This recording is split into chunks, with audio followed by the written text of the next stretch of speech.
Gold trusted gold buyers. మీరు తాకట్టు పెట్టిన బంగారాన్ని విడిపించి ఈ రోజు ఉన్న మార్కెట్ ధరకు కొనబడును.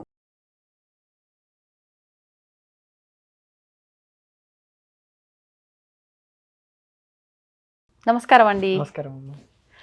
ఖచ్చితంగా ప్రతి మానవుడు కూడా జీవితంలో ఒక్కసారైనా చేయాల్సిన యాత్ర ఏదైనా ఉంది అని అంటే చార్ధామ్ యాత్ర. కరెక్ట్. అందులో భాగంగా తీసుకుంటే బద్రీనాథ్ ఒక్కసారైనా దర్శనం చేసుకోవాలని ప్రతి ఒక్కరికి ఉంటుంది. కానీ అదేవిధంగా బద్రీనాథ్, కేదార్నాథ్ అనగానే రిస్క్ ఎక్కువ అని చెప్పంటూ ఉంటారు, భయపడుతూ ఉంటారు చాలామంది. అసలు ముఖ్యంగా ముందు బద్రీనాథ్ గురించి తెలుసుకోవాలి అని అంటే చాలా రహస్యాలు ఉన్నాయి ఆలయం వెనకాల, ఆలయంకి సంబంధించి అంటుంటారు. ఏంట రహస్యాలు, ఆ ఆలయం యొక్క విశిష్టత గురించి తెలియజేయండి. తప్పకుండా తల్లి. ఆలయ యాత్ర చేయాలంటే కొంచెం కష్టమే. కొంచెం హార్ట్ పేషెంట్స్ కానీ, బ్రీతింగ్ ప్రాబ్లం ఉన్నవారు కానీ ప్రయత్నం చేస్తే చెయ్యొచ్చు. కానీ భయపడి ఆగిపోకూడదు. స్వామి దర్శనం చేత అనుభూతి పొందితే ఇవేవి కనపడవుతాయి. అంతే, రిస్క్ అంతా మర్చిపోతా. అద్భుతంగా ఉంటుంది. స్వామివారు స్వయంభూగా ఆవిర్భవించారు అక్కడ. ఎవరు ప్రతిష్ఠ చేయలేదు. అక్కడ స్వామివారు రాకముందుకు అది శివపార్వతులు సంచరించే ప్రదేశం తల్లి. శివపార్వతులు అక్కడ సంచరిస్తూ ఉంటే ఒక చిన్న పిల్లవాడి మాట వినపడింది శివపార్వతులకు. ఎవరు ఏడుస్తున్నారు అని చెప్పి శివపార్వతులు అంతా వెతుకుతుంటే చిన్న పిల్లవాడు కనపడి ఆయనే నారాయణుడిగా ప్రత్యక్షమయ్యి ఇప్పుడు శివపార్వతులతో మాట్లాడుతున్నారు. ఈ ప్లేస్ నాకు బాగా నచ్చింది, ఇక్కడ ఈ ప్లేస్ని నాకు ఇచ్చేసేయి, నేను తపస్సు చేసుకుంటాను నారాయణుడిగా అంటే శివపార్వతులు ఆ ప్లేస్ని ఇచ్చేశారు. శివపార్వతులు అక్కడికి వచ్చినట్టుగా, అక్కడ ఉన్నట్టుగా, ఈ చిన్న పిల్లవాడుగా నారాయణుడు ఏడ్చినట్టుగా ఆ ప్రదేశం ఇంకా అక్కడ ఉంది తల్లి. దాన్ని లీలాఢుండి అనే ఆలయంతో పిలుస్తారు. అక్కడ ఆలయం కూడా ఉంది. దానికి సంబంధించిన ఆనవాళ్ళు ఉన్నాయా ఇప్పటికీ అక్కడ? Okay okay. ఏ రాయి పైన అయితే నారాయణుడు ఏడ్చినట్టు లీలగా చూపించారో ఆ రాయి ఇప్పటికీ ఉంది. చరిత్రపరంగా మొన్న కొద్ది సంవత్సరాల క్రిందట చెన్నై వాళ్ళు వెళ్ళి గుడి కట్టారు అక్కడ. 2018లో బెంగళూరు వాళ్ళు వెళ్ళి కుంభాభిషేకం చేశారు. అన్ని వివరాలన్నీ చాలా చక్కగా ఉన్నాయి. అంటే ఇది బద్రీనాథ్కి కొంచెం పక్కన జరిగింది. ఆ ప్రదేశాన్నంతా శివపార్వతులు ఈ విష్ణుమూర్తికి ఇచ్చేశారు తపస్సు చేసుకుంటామని. శివపురాణంలో ఈ బద్రీనాథ్కి సంబంధించినటువంటి కొంచెం కూడా కనపడుతుంది. ఏంటంటే కేదార్నాథ్కి సంబంధించిన ఎక్కువ భాగం కనపడుతుంది. నరనారాయణులు ఇక్కడ తపస్సు చేసుకుని రోజు శివుడిని పూజ చేసేవారు. శివుడు ప్రత్యక్షమై మాకు ఈ ప్రదేశం కావాలి అంటే శివుడు ఇచ్చేసాడు అన్నట్టు కూడా శివపురాణంలో కనపడుతుంది. ఓకే. బద్రీనాథ్ గురించి కేదార్నాథ్ గురించి ఎక్కువ వర్ణిస్తారు. కేదార్నాథ్ గురించి ఇచ్చినట్టు. Okay okay. అలా శివపార్వతులు ఈ ప్రదేశాన్ని ఇచ్చారు. అక్కడ స్వయంభూగా నారాయణుడు వెలిసినటువంటి ప్రదేశం. మొట్టమొదటగా భువిపై వైకుంఠం నుంచి వచ్చి ఇక్కడే ఉండిపోయాడు నారాయణుడు. నరుడు నారాయణుడు రూపంలో బదరీ నారాయణ స్వామి వారు అక్కడ ఉండిపోయారు. అంటే నరుడు అంటే మానవ రూపంలో, బాలుడు రూపంలో వచ్చాడు కాబట్టి.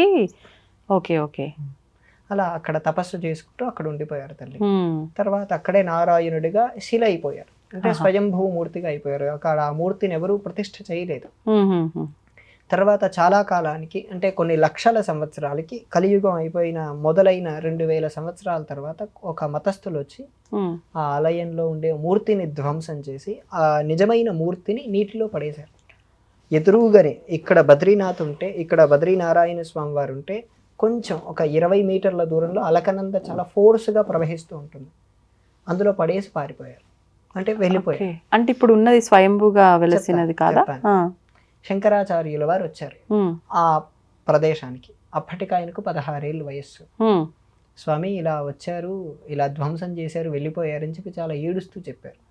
ఆయన దాంట్లో అక్కడ దానిపైన ఒక రాయి ఉంటుంది. ఆ రాయి ఇప్పటికీ మనం చూడొచ్చు. అక్కడ కూర్చొని ఒక నిమిషం ధ్యానం చేసి అందరూ చూస్తుండగా ఆ వేగంగా ప్రవహిస్తున్న నదిలో దూకేశారు ఆయన శంకరాచార్యులు. దూకేసి ఒక మూర్తిని తీసుకొచ్చారు. చూస్తే అది భిన్నమయ్యింది, కొంచెం విరిగిపోయినట్టు కనపడింది, కొంచెం దెబ్బతిన్నట్టు. అయ్యో ఇది కాదేమో అని చెప్పి ఆ రాయిని మళ్ళీ దాంట్లో దూకేశారు. దూకి మళ్ళీ అదే తెచ్చారు. అయ్యో మళ్ళీ ఇదే ఎలా వచ్చిందని చెప్పి దాన్ని మళ్ళీ వేసి మళ్ళీ దూకారు. మళ్ళీ ఇదే వచ్చింది. అప్పుడు పరిశీలన చేసి ఇదే బద్రీనారాయణ స్వామి వారి నిజమైన మూర్తి అని చెప్పి ఆయన మళ్ళీ దాన్ని పునఃప్రతిష్ఠ చేసి కేరళలో ఉండే నంబూద్రి బ్రాహ్మణుల్ని అక్కడ ఆలయంలో ఉండే అర్చకులుగా పెట్టారు. ఈ రోజుకి ఆ కేరళలో ఉండే నంబూద్రి బ్రాహ్మణుల మూలమైన వాళ్ళే అక్కడ పనిచేస్తారు. ఎందుకని వాళ్ళనే అక్కడ విశేషంగా? భారతదేశంలో ఇది ఒక సమైక్యత తల్లి. మనం ఖాట్మాండు చూసామనుకోండి, ఖాట్మాండ్లో పనిచేసే వాళ్ళందరూ కన్నడ వాళ్ళు, అక్కడ అర్చకులందరూ కన్నడ మాట్లాడతారు. అవును. నాకు తెలిసిన 2-3 అర్చకులు ఉన్నారు, వాళ్ళతో నేను తెలుగులో మాట్లాడినా వాళ్ళకి అర్థమైపోతుంది. అంటే కన్నడకు అంత సారూప్యత ఉంది. ఇది శంకరాచార్యులు ఏం చేశారంటే భారతదేశం మొత్తం ఎవరు ఏ గొడవలు లేకుండా సమైక్యంగా ఉండటం కోసం ఇలా పద్ధతి ఏర్పాటు చేశారు. ఓకే. మళ్ళీ ఇక్కడ నార్త్ వాళ్ళని తీసుకొచ్చి మళ్ళీ మన ప్రాంతాల్లో పెట్టినవి ఉన్నాయి, ఇలా కొన్ని ప్రదేశాలు ఉన్నాయి. అంటే ఏదైనా సమైక్యంగా ఉండాలన్న ఆలోచన. ఓకే. అలా ఆ క్షేత్రం అలా శంకరాచార్యులు పునఃప్రతిష్ఠ చేశారు. అక్కడ ఈ శంకరాచార్యులు పునఃప్రతిష్ఠ చేయటం కంటే ముందు నారదుడు అక్కడికి వచ్చి తపస్సు చేసుకుని విష్ణుమూర్తి దర్శనం పొందాడు అదే ప్లేస్లో. పొందాక స్వామి ఇక్కడికి మీ భక్తజనులు చాలా మంది మీ దర్శనం కోసం వస్తుంటారు, ఇంత చలిలో వాళ్ళు తట్టుకొని ఉండటం కష్టము, వారికి ఏదైనా ఒక వేడి నీటి సౌకర్యం ఉండే విధంగా ఏర్పాటు చేయండి అని అడగగానే నారదుడు అడగటం చేత అక్కడ ఉష్ణకుండలం పుట్టించారు స్వయంగా విష్ణుమూర్తి. అక్కడ 4-5 ఉష్ణకుండాలు కనపడుతూ ఉంటాయి. ఒకటి లోపల నుంచి వస్తున్నట్టు, ఇంకొకటి బాగా వేడిగా ఉంటాయి, దాంట్లో ఉడికే చెయ్యి పెట్టగలం అంతే, అంతే, మనం స్నానం చేయలేం, అంత వేడిగా ఉంటాయి.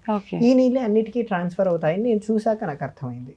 మిగతా కుండలకి అది చూస్తే మనకి ఈజీగా తెలిసిపోతుంది. దాంట్లో మనం చేయగలిగినంత మన శరీరం ఎంత వేడైతే తట్టుకుంటుందో అంత వేడిగా ఉంటాయి. నాతో పాటు ఒక కుర్రాడు వచ్చాడు, అంటే 13 ఏళ్ళు ఉంటాయి. ఆ అబ్బాయికి తగినట్టు ఉన్నాయి. అబ్బాయికి చాలా లేస్తే రావట్లేదు అబ్బాయి. నేను ఉన్నాను, నాకు తగినంతగా వచ్చాయి. నాతో పాటు ఇంకో పెద్ద ఆయన ఉన్నారు, వాళ్ళకు తగినంతగానే వచ్చాయి. ఇలా ఎవరి శరీరంలో ఉండే ఉష్ణానికి తగ్గట్టుగా ఆ నీళ్ళు అడాప్ట్ చేసుకుంటున్నాయి. సో ఎవరు వెళ్ళినా అక్కడ చల్ల నీళ్ళు వేడి నీళ్ళు అయితే 120 రూపాయలు మనిషి కొనుక్కోవాలంటే స్నానం చేయడానికి. అంత ఇబ్బంది లేకుండా విష్ణుమూర్తి ఫ్రీగా మనందరి కోసం ఇచ్చాడు. ఆ నీళ్లు మిగతా నీళ్ళని అలకనందాలో కలిసిపోతుంటాయి. అక్కడ అలకనంద అని నది ఉంది, చాలా బాగుంటుంది. మిగతా నీళ్ళు అంటే ఎక్కడ నీళ్ళు? అంటే మనం స్నానం చేసినవి. ఇప్పుడు ఈ కుండ ఉంది, మనం ఏదైతే అందులో యూజ్ చేసుకున్నామో ఆ వాటర్ అందులో కలుస్తాయి, నదిలోకి వెళ్ళిపోతూ ఉంటాయి. దీంట్లో నుంచి ఎప్పుడు వస్తూ ఉంటాయి. అంటే ఇప్పుడు దాంట్లో దిగి చేయడానికి లేదా? చేయొచ్చు. పెద్దది ఏదైతే ఉందో దాంట్లో ఎవరు దిగలేరు, ఎందుకంటే అంత వేడిగా ఉంటాయి. అదే. సో అది పొగలు కూడా పైకి వస్తుంటాయి, చాలా దూరం నుంచి కూడా మనకు పొగలు కనపడుతూ ఉంటాయి. 24/7 ఎప్పుడైనా స్నానం చేయొచ్చు, ఎవరు ఆపరు. ఇంకో 2-3 ఉంటాయి అలాంటి కుండాలు. ఓకే. అక్కడ అద్భుతం ఏంటంటే అక్కడ ఇండియాస్ ఫస్ట్ విలేజ్ ఉంది, దాని పేరు మానా అని, గ్రామం పేరు మానా, MANA. ఆ ఊర్లో మహాభారతం రచించారు, ఆ ఊర్లోనే 18 పురాణాలు రచించారు, ఆ ఊర్లోనే వేద విభజన జరిగింది. అంత గొప్ప ఊరు తల్లి. అక్కడ వేదవ్యాస మహర్షి తపస్సు చేసిన ప్రదేశం ఉంది, వేదవ్యాస మహర్షి గుహ ఉంది, అక్కడే గణపతి కూర్చొని మహాభారతం రాశారు. ఆ ఆలయం కూడా అక్కడే ఉంది. అక్కడ గణపతికి చిన్న గుడి కట్టారు. అలా ఆ ప్రదేశంలోనే సరస్వతి నదిని ప్రవహిస్తూ ఉంటుంది, అక్కడే పుట్టింది.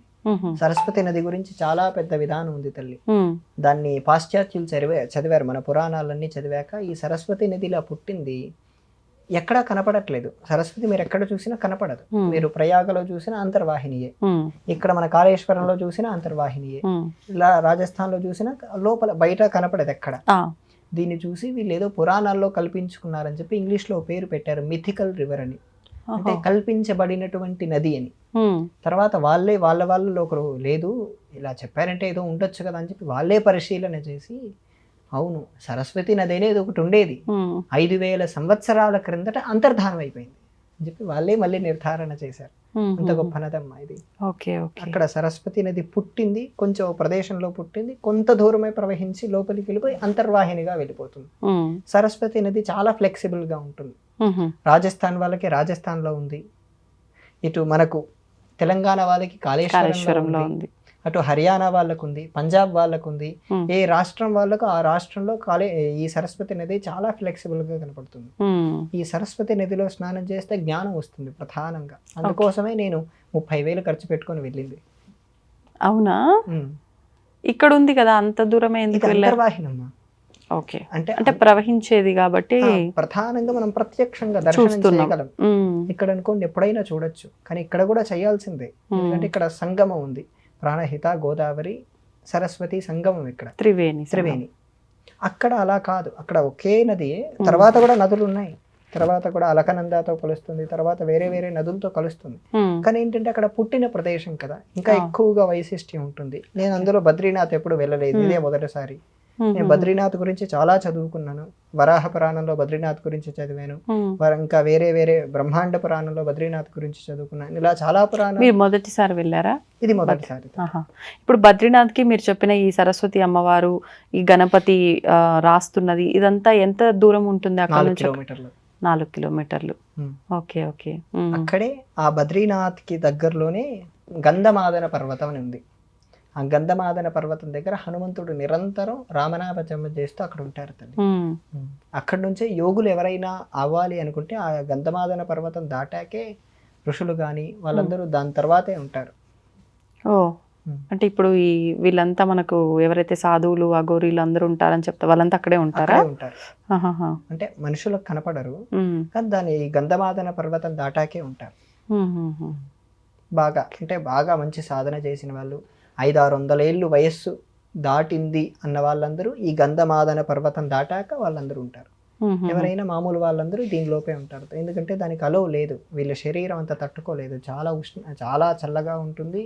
ప్లస్ అక్కడ అంత తపస్సు వాళ్ళకు ఉండదు అక్కడికి వెళ్ళేంత. ఆ తపస్సు ఉంటే వెళ్ళొచ్చు. అక్కడ మహర్షులు కూడా ఉంటారు. ఓకే. ఇంకా మనం బద్రీనాథ్ ఆలయం గురించి చెప్పుకోవాలి విశిష్టంగా అంటే ఇంకేం చెప్పుకోవచ్చు? లోపల బద్రీనాథ్ ఆలయం చాలా సుందరంగా ఉంటుంది తల్లి, చూడటానికి చాలా బాగుంటుంది. బద్రీనాథ్ ఆలయం దగ్గర బ్రహ్మకపాలం అని ఉంది. బ్రహ్మకపాలం. ఒకానొక సందర్భంలో బ్రహ్మదేవుడు చిన్న తప్పు చేశాడు. దానికి శివుడు బ్రహ్మదేవుడు తల తీశాడు. అది చేతికి అంటుకుపోయింది. ఆయన ఎన్నో నదుల్లో స్నానం చేశాడు, ఎక్కడ చేసినా ఆ చెయ్యి తల ఊడిపోవటం లేదు, శివుడి చేతిలో నుంచి ఊడిపోవటం లేదు. అప్పుడు ఆయన విష్ణుమూర్తిని అడిగితే సజెషన్, ఇక్కడ అలకనంద అనే నది ఉంది, అక్కడికి వెళ్ళి స్నానం చేయి, నేను ఆ క్షేత్రంలో వెలిసి ఉన్నాను, నువ్వే నాకు ఆ క్షేత్రం ఇచ్చేసావు కదా, ఆ క్షేత్రంలో వెళ్ళి ఒకసారి స్నానం చేసి చూడు అంటే ఆయన వెళ్ళాడు. స్నానం చేస్తే అక్కడ చేతిలో నుంచి తల ఊడిపోయింది. అక్కడ పిండాలు పెడుతూ ఉంటారు ఇప్పటికీ.